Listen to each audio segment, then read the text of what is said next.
Bonjour, mesdames et messieurs et mesdemoiselles. Je comprends mieux les raisons pour lesquelles M. Zelensky pleure. Je comprends mieux pourquoi il est en train de galvaniser ses hommes, ses alliés, afin qu'ils puissent en aide. Oh, je vous ai dit la fois dernière, ne vous trompez pas de terrain. Ça se passe en Ukraine. La marmaille, la diversion, le coup médiatique dans la région de Kursk. C'est vrai, il y a eu pénétration. Mais la bataille se passe en Ukraine. Et là, M. Zelensky est en train de perdre son territoire d'une façon fulgurante. C'est-à-dire l'ascension des forces russes là, la montée en puissance des hommes de Vladimir Poutine, ça inquiète à plus d'un titre les Américains.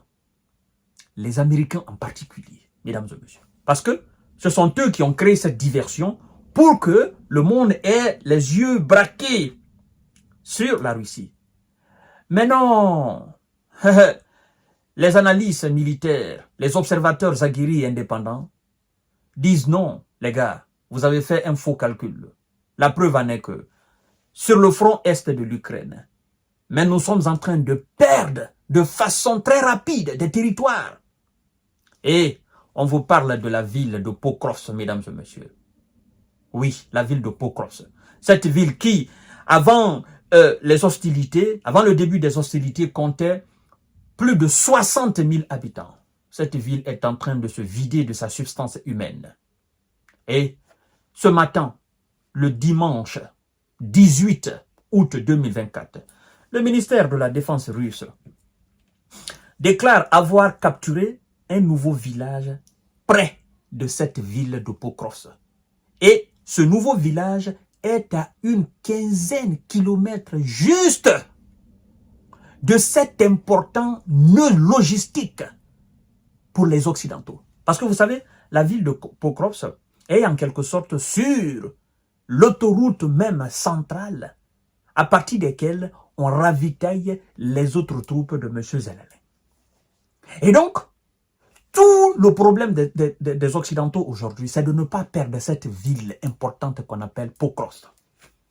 Mais vous savez, la Russie, lorsqu'elle décide de prendre une ville en Ukraine, depuis le début des hostilités en 2022 jusqu'à aujourd'hui, d'ailleurs depuis 2014, parce que quand elle a décidé de prendre la Crimée, personne ne l'a empêché.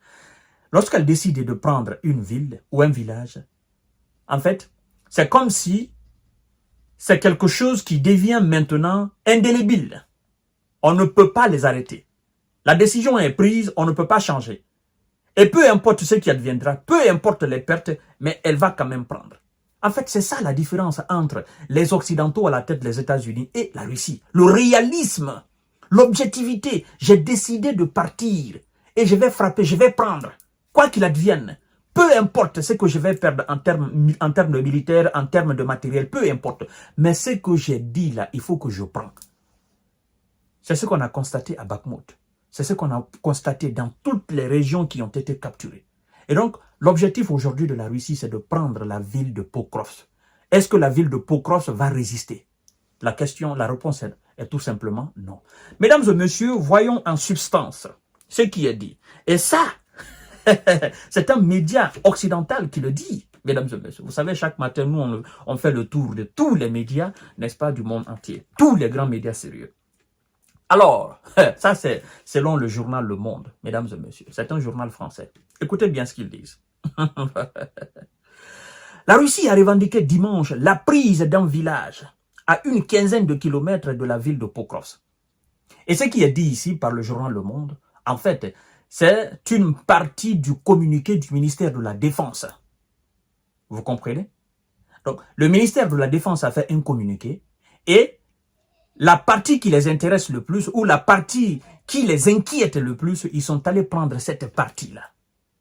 Et donc, moi, je vais vous lire. Écoutez bien ce qu'il dit. Il dit, je cite, « La Russie a revendiqué dimanche la prise d'un village à une 15aine de kilomètres de la ville de Pokrovsk, important nœud logistique dans l'est de l'Ukraine, qu'elle cible depuis plusieurs mois. Les forces russes ont libéré le village de Svirnivka.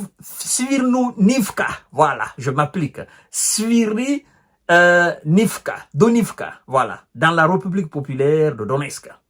Oh, les noms russes, c'est pas facile à les prononcer, mais on s'applique. Le nom, c'est Sviridonivka, dans la République populaire de Donetsk, a rapporté le ministère russe de la Défense sur Telegram.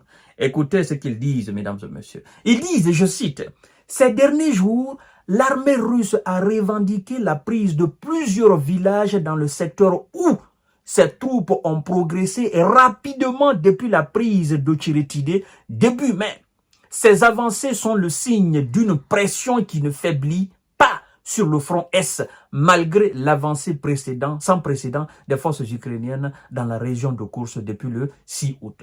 On continue ce qu'ils disent. Ils disent, je cite, « Si cette offensive attire beaucoup l'attention, parlant de ce qui se passe dans la région de Koursk en Russie, ils disent, écoutez bien, si cette offensive attire beaucoup l'attention, la majorité des combats continuent de se dérouler dans le Donbass ukrainien où les troupes russes ont l'avantage face à des forces ukrainiennes en infériorité numérique. » Avant qu'ils ne le disent aujourd'hui, qu'est-ce que je vous ai dit la fois dernière, mesdames et messieurs?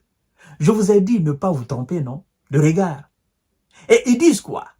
Malgré l'avancée des troupes de Zelensky à Koursk, ce qui est stoppé, la majorité des combats, c'est-à-dire 100% des combats, en Russie tout comme en Ukraine, les 80% ou les 85% ou les 90 même pour cent, 95 même pour cent des combats se passent dans l'est de l'Ukraine. Et là, les soldats de Vladimir Poutine ont l'avantage face à quoi? Face aux troupes de Zelensky qui sont en infériorité numérique. Et d'où l'avancée rapide, fulgurante, n'est-ce pas, sans comparaison des troupes de M. Vladimir Poutine. Ce n'est pas moi qui le dis, mesdames et messieurs. Je vous dis, chaque matin, nous, on fait le tour de tous les médias sérieux, qu'ils soient américains, qu'ils soient britanniques, belges, hollandais, allemands. On traduit dans toutes les langues, mesdames et messieurs. Et écoutez bien, écoutez bien.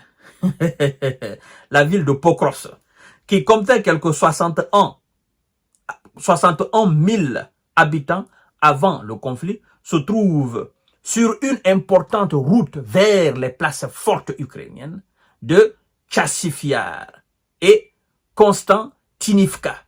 Les autorités ukrainiennes ont appelé ces derniers jours les habitants à évacuer face à l'avancée des troupes russes. C'est pas moi qui le dis. C'est pas moi qui le dis. 61 000 habitants. Les autorités, Zelensky et son autorité, administration, demandent aux habitants, quittez là-bas, allez-y, allez-y, ne vous arrêtez pas. Parce que ces gens qui viennent là, on ne peut pas les arrêter. Ils sont inarrêtables. Dans ce cas de figure, en tant que des hommes et femmes intelligents, vous qui me suivez, vous vous poserez une question légitime. Mais comment se fait-il que, dans ton propre pays, tu sais très bien que face aux troupes de Russie, tu es en infériorité numérique? Alors comment se fait-il que tu te permets de lancer ce que tu appelles une offensive dans la région russe? Ce qui doit t'importer le plus, c'est de libérer ton pays. Pourquoi tu divises tes forces? Tes forces même non divisées sont en infériorité. Et maintenant tu les divises. Qu'est-ce qui va se passer? Mais tu laisses le champ libre à ton adversaire d'avancer. Alors je me pose la question, il y a quelle stratégie militaire derrière dans tout ça? Ah, je comprends. Ne vous trompez pas. En fait, leur objectif en lançant cette opération dans la région russe, en fait, c'était de prendre quelques territoires, les garder et pousser Vladimir Poutine à négocier. Mettre la pression. Oh, il faut que tu négocies. Si tu ne négocies pas, on va bombarder. Mais ça ne marche pas comme ça. Et d'ailleurs, parlant des négociations, vous savez qu'il y avait des négociations secrètes en cours. Et le pays qui était intermédiaire, c'était le Qatar. Nous allons faire une émission là-dessus et vous allez voir ce que Vladimir Poutine vient de dire aux Qataris. Partagez la vidéo dans tous les groupes possibles. À tout à l'heure, mesdames et messieurs.